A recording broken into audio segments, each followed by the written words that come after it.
মানুষের দেহের কোন জায়গায় কি আছে, কোনটার কি কাজ, এটা বিজ্ঞান আবিষ্কার করেছে। মেসওয়াকের কি ফজিলত, আমার নবী বহু আগে বলছেন, বিজ্ঞান আবিষ্কার করেছে, এটা প্রমাণিত করেছে। বিজ্ঞানের কাজ হলো কোন জিনিসটা কি জন্য কি ফায়দা এটা উদ্ঘাটন করা। কিন্তু যতই করুক, যিনি স্রষ্টা, যিনি বানাইছেন, তার মতো এত জানা যাবে? তিনি তো এটার স্রষ্টা, তিনি বানাইছেন। যেই জিনিস আমি বানিয়েছি, কোন জায়গায় কি দিয়েছি, কোথায় হলুদ বেশি দিছি, কোনটার মধ্যে মরিচ কি পরিমাণ দিছি, এটা তো আমি জানি। তরকারি আমি পাকাইছি, লবণ কতটুকু দিয়েছি, মরিচ কতটুকু দিয়েছি, এটা মেশিন দিয়েও একটা অনুমান করতে পারবে। যে খাবে সে অনুমান করতে পারবে এই জিনিসের পরিমাণ বেশি, এই জিনিসের কম, কিন্তু তার আসল বাস্তবতা কতটুকু পরিমাণ, এটাকে সে বলতে পারবে? বলতে পারবে। তো আল্লাহ পাক রব্বুল আলামিন হলেন স্রষ্টা। তিনি কিভাবে মেঘ সমুদ্র থেকে বাষ্প করে উপরে উঠান, তারপর সেগুলাকে কিভাবে আরেক দিকে নিয়ে যান, তারপর বৃষ্টি হয়ে জমিনের মধ্যে পড়ে, এর ঘটনা আল্লাহ তাআলা সূরার মধ্যে বর্ণনা করছেন। এক কথায় তিনি যে আল্লাহ, এই কথাটা তিনি বারবার প্রমাণ করছেন। তো এত কিছু জানার পর এখন আমরা মূলত চাইবো যে দোয়া করব কার কাছে? আল্লাহর কাছে। কার কাছে? আল্লাহর কাছে। আল্লাহ এই কথাগুলোই বলতেছেন যে তোমরা যা কিছু দেখো আর না দেখো, সব কিন্তু আল্লাহর তাসবিহ পড়ে। তোমরা কিছু দেখো আর না দেখো, সব কিছুর তাসবিহ পড়ে আল্লাহ। এমন কি যে বিজলিটা সৃষ্টি হয়, মেঘে মেঘে ঘর্ষণ লেগে যে আলোটা বের হয়, এই আলোর সময় একেবারেই ছোট, 1 সেকেন্ড 2 সেকেন্ডের মতো। দেখছেন না, বিজলি যখন চমকায়, জানালা দিয়ে দেখবেন আলোটা যখন আসে, এর স্থায়িত্ব হলো 2 সেকেন্ড 3 সেকেন্ড। এত অল্প সময় নিয়ে আসে জন্মায়, এই অল্প সময়ের মধ্যেও আল্লাহর জিকির করে তারপর তার বিলুপ্তি হয়। এই কথাটা আল্লাহ বলেন ওয়ায়ুসাব্বিহুর রাদ, এই বিজলিও আল্লাহর তাসবিহ পড়ে, বিহামদিহি, তার প্রশংসার সাথে তার তাসবিহ পড়ে, ওয়াল মালাইকাতু, এবং ফেরেশতাগণ আল্লাহর তাসবিহ পড়ে।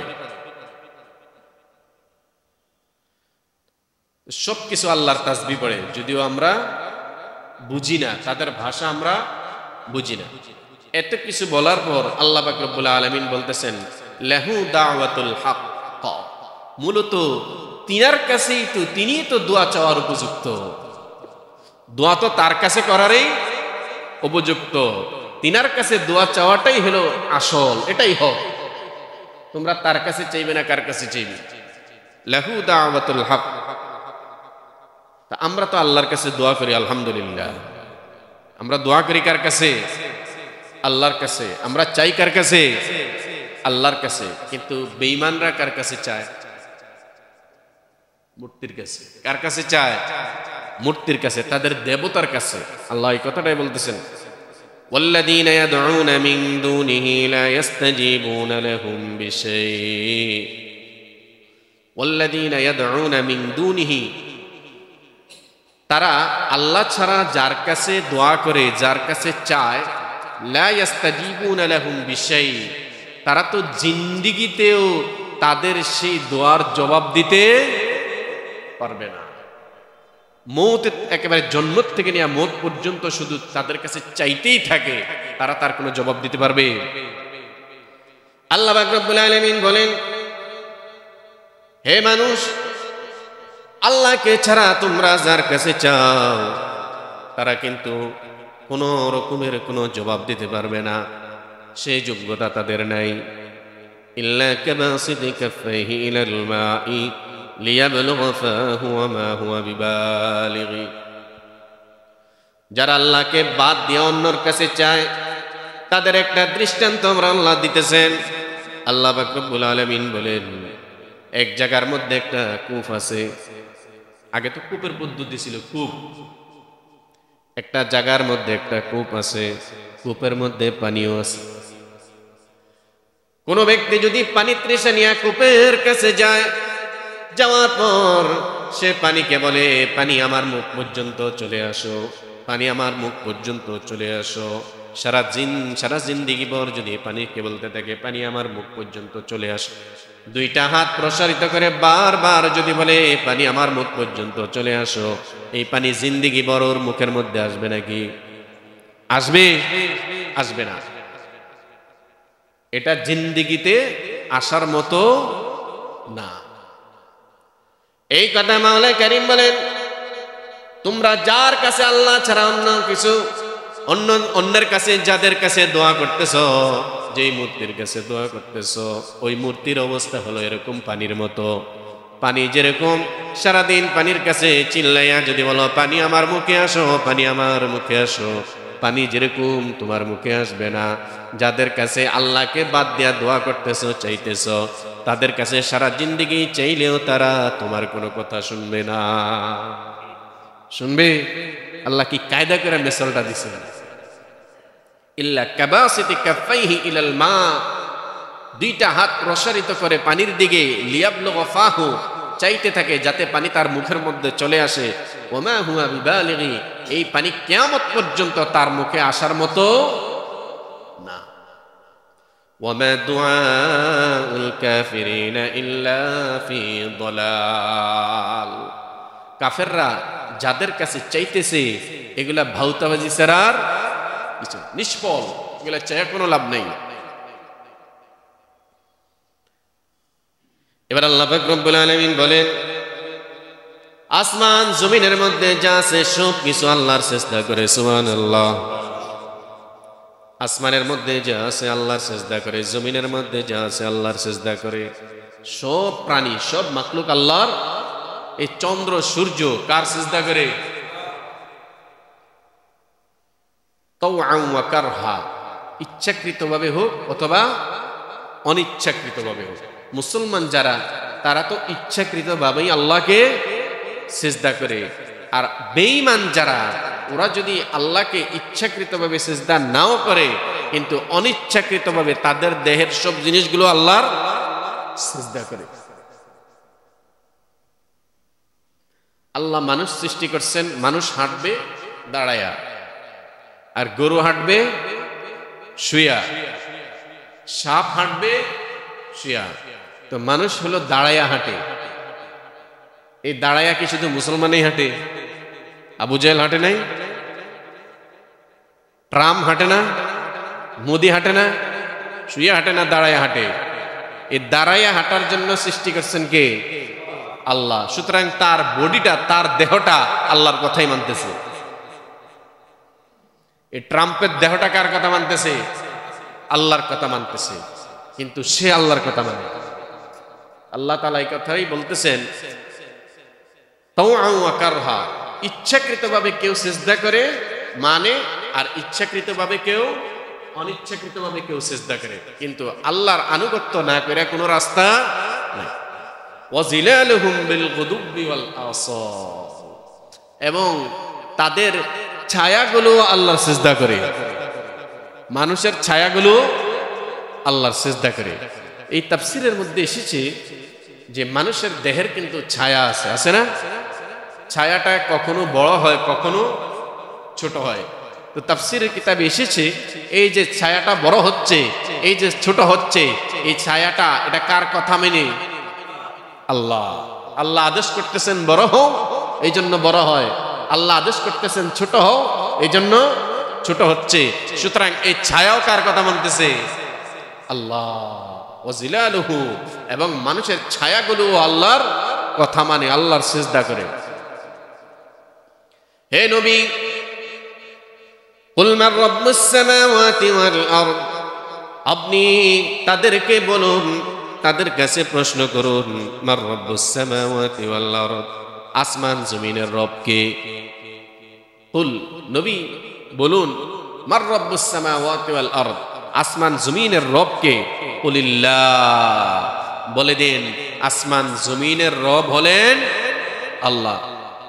তারা কিন্তু মক্কার কাফের বেঈমানেরা, এবং এখনো ধর্ম যারা মানে, ধর্ম যারা মানে, যে কোনো ধর্মের লোকেই হোক, আমরা তো আলহামদুলিল্লাহ আল্লাহকে মানি লা শারিক ভাবে, আমরা একাত্মবাদে বিশ্বাস, কিন্তু আমাদের বাহিরে পৃথিবীর মধ্যে ধর্ম মানার লোক আরো আছে। হিন্দু জাত ওরা ওদের ধর্ম মানে, খ্রিস্টান ওরা ওদের ধর্ম মানে, ইহুদিরা ওদের ধর্ম মানে, বৌদ্ধরা ওদের ধর্ম মানে। পৃথিবীর মধ্যে অধিকাংশ লোকেই ধর্ম মানে, আর ছোট্ট একটা অংশ আছে নাস্তিক। এটার সংখ্যা একেবারেই নগণ্য।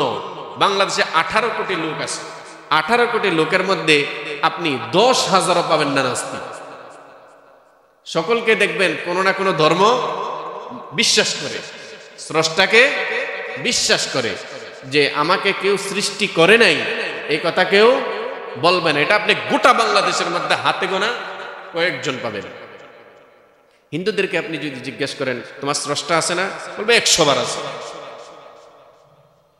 এরকম আরবের যারা মুক্তি পূজক ছিল তারাও আল্লাহ পাক রব্বুল আলামিনকে স্রষ্টা মানতেন। وَلَئِن سَأَلْتَهُم مَّنْ خَلَقَ السَّمَاوَاتِ وَالْأَرْضَ, আল্লাহ পাক রব্বুল আলামিন বলেন, হে নবী, মক্কার যারা নাকি মূর্তি পূজক, মক্কার যারা মূর্তি পূজক তাদেরকে আপনি যদি প্রশ্ন করেন, তাদের কাছে যদি আপনি জানতে চান, وَلَئِن سَأَلْتَهُم مَّنْ خَلَقَ السَّمَاوَاتِ وَالْأَرْضَ, হে মক্কার মূর্তি পূজক, তোমরা বলো দেখি আসমানের মালিক কে, আসমান বানাইছেন কে, আসমান সৃষ্টি করছেন কে, জমিন সৃষ্টি করছেন কে?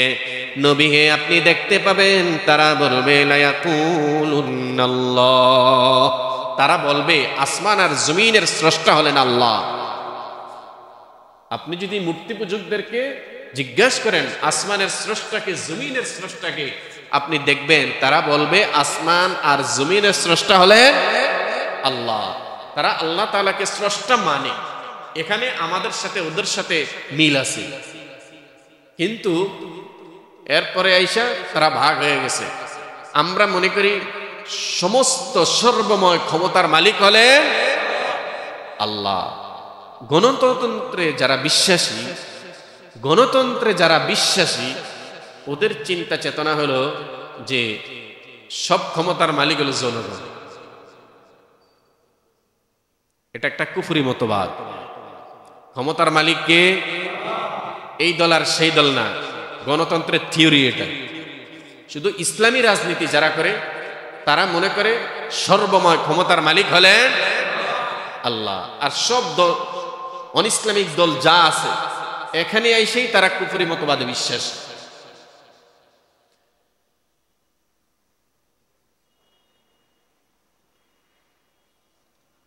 তো বেঈমানরা, এই মূর্তি পূজকরা, নাফরমানরা, তারা মনে করত যে স্রষ্টা তো আল্লাহ, এটা ঠিক আছে, কিন্তু আল্লাহ পাক রব্বুল আলামিন তিনার কতগুলো দায়িত্ব অন্যকে বুঝিয়ে দিছেন।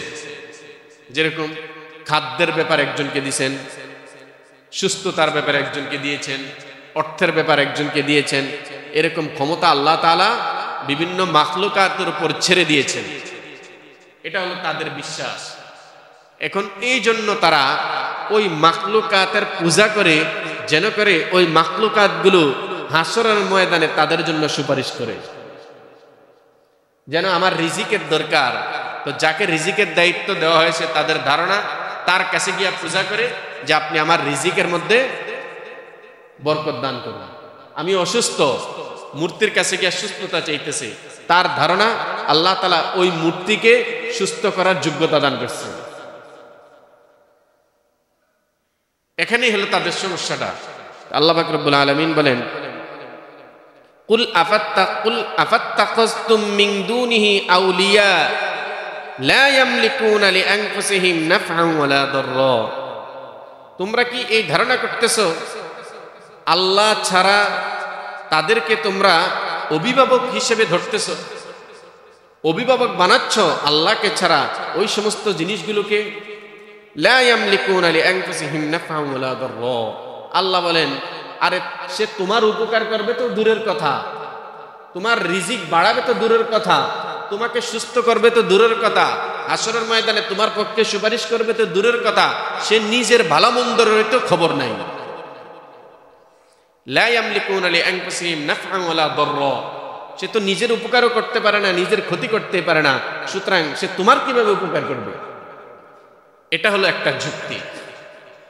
ইবাদতের উপযুক্ত যে শুধু আমার আল্লাহ, তারা যেগুলোর ইবাদত করে সেগুলো যে ইবাদতের উপযুক্ত নয়, এটা হলো প্রথম যুক্তি। দ্বিতীয় যুক্তি হলো কুল হাল ইয়াস্তাবিল আ'মা ওয়াল বাসীর, চক্ষুষ্মান আর অন্ধ দুইটা কি এক জিনিস? অন্ধে রাস্তা দেখাইতে পারে? অন্ধে কাউকে নিয়ে যাইতে পারে? অন্ধ ব্যক্তি সে নিজেই তো চলতে পারে না। সুতরাং তোমরা যাদের কাছে দোয়া করতেছো, চাইতেছো, এগুলা তো সব অন্ধ। তাদের কাছে সারা জিন্দেগি ভর চাইলেও তারা তো তোমাদেরকে রাস্তা দেখাইতে পারবে না। আম হাল তাস্তাবিজ যুলুমাতু ওয়ান নূর, আলো আর অন্ধকার দুইটা কি এক জিনিস? আলোর মধ্যে অন্ধকারের মধ্যে চলা যায়? অন্ধকারে কাজ করা যায়? আম জাআলু লিল্লাহ, এবার আল্লাহ পাক রব্বুল আলামিন দ্বিতীয় যুক্তি দিতেছেন, কত সুন্দর যুক্তি, যে আম জাআলু লিল্লাহি শুরাকা, তোমরা যাদেরকে আল্লাহর সাথে শরীক করতেছো, খলাকু কা খলকি, তারা কি কখনো আল্লাহর মতো কিছু সৃষ্টি করছে? আল্লাহ সৃষ্টি করছেন আসমান, আল্লাহ সৃষ্টি করছেন জমিন, আল্লাহ সৃষ্টি করছেন মানুষ, আল্লাহ সৃষ্টি করছেন পাহাড় পর্বত, আল্লাহ সৃষ্টি করছেন জিন্নাত মালাইকা, এই সব সৃষ্টি করছেন কে? আল্লাহ। তো আল্লাহ বলেন আম জাআলু লিল্লাহি শুরাকা, তোমরা যাদেরকে আল্লাহর সাথে শরীক করতেছো, খলাকু কা খলকি, তারা কি কখনো আল্লাহর মতো সৃষ্টি করছে কিছু? ফাতাশাবাহাল খালকু আলাইহিম, যদি এরকম করে থাকতো, তারা যদি কখনো আল্লাহর মতো আসমান বানিয়ে থাকতো, জমিন বানিয়ে থাকতো, মানুষ বানিয়ে থাকতো, আচ্ছা আসমান জমিন বাদ দিলাম, আরো তো কত কিছু আছে না? এগুলা যদি তারা বানায়া থাকতো, তাও বুঝতাম যে আল্লাহর সাথে শিরিক করার একটা অর্থ আছে। তারা তো জিন্দেগিতে কিছু বানাইতে পারেই নাই, তো আল্লাহর সাথে কিভাবে তুলনা করবে? বলিল্লাহ, হে নবী আপনি বলে দিন, খালিকু কুল্লি শাই, যা কিছু দেখতেছো আর দেখো না, সবকিছুর স্রষ্টা হলেন আল্লাহ। ওয়া হুয়াল ওয়াহিদুল কাহ্হার, তিনি আল্লাহ এক, তিনি পরাক্রমশালী। সুতরাং তোমরা যাদেরকে নিয়ে আল্লাহর সাথে শিরক করতেছো, তারা তোমাদের উপকার তো করবে দূরের কথা, তারা নিজেদেরই ভালো মন্দের খবর রাখে না। আল্লাহ পাক রব্বুল আলামিন আমাদের সকলকে শিরক মুক্ত ইবাদত করার তৌফিক দান করুন। আমিন ওয়া আখির দাওয়ানা আলহামদুলিল্লাহি রাব্বিল আলামিন।